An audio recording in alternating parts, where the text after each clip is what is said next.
The 90 Day Fiancé franchise stars are followed around in their natural environment, and some of their gross habits have disturbed a few viewers. After being on air for 8 years and over 16 spin-offs, viewers are familiar with a wide range of characters from the franchise. Some stars like 90 Day Fiancé's Michael Ilizonmi and St. John Colchester were more laid back. Then there were stars like Jasmine Pineda or baby girl Lisa Ham, who had a difficult time controlling their jealous tendencies. On the other hand, some stars lived more lavish lifestyles, like Stephanie Matto. Meanwhile, others lived with their parents as they saved money for their own homes, like Brandon Gibbs and Julia Trubkina. Viewers have seen these 90 Day Fiancé stars from Russia, Nigeria, Dominican Republic, and more, all from the comfort of their homes. However, one thing most of them have in common is their habits. Some reality stars, such as 90 Day Fiancé's Bilal Hazzi's, are a little more high-strung in the cleaning department. Others, like Ella Johnson, lived on a farm where dirt and grime were inevitable. Nonetheless, most stars had average habits. However,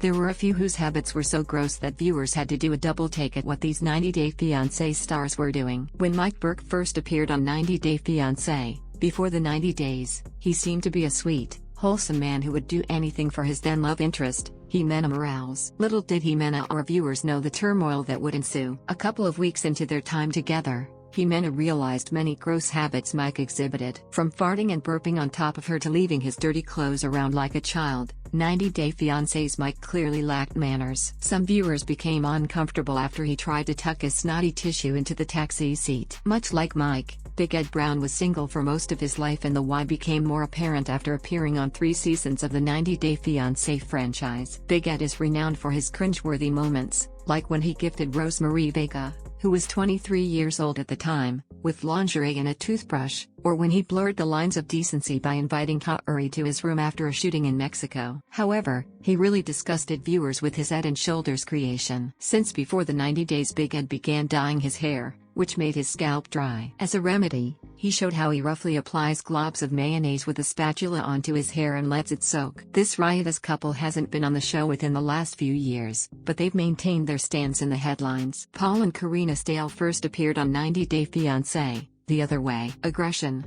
accusations, and annoyance fueled their relationship. During one of their infamous videos, fans saw a glimpse into their home and were not impressed. As Paul had Karina smell some fishy crab meat, viewers saw their house closely resemble those from the famous reality show Hoarders. Fans quickly became revolted as they noticed the stained couch and cluttered space the couple shared with their 2 sons. In Paul from before the 90 days and his wife Karina's case, the situation is a little more understandable. With 2 toddlers, it's not always easy to keep the house sparkling at all times. Additionally, Big Ed only wanted to keep his hair healthy, but there are better ways to do that. Mike, on the other hand, is a little more questionable, as he clearly lacks some basic etiquette. Regardless, the habits add to the unique dynamic of the 90 Day Fiancé franchise that viewers have grown to enjoy. Next, what Karina is up to after 90 Day Fiancé, before the 90 Days Season 2.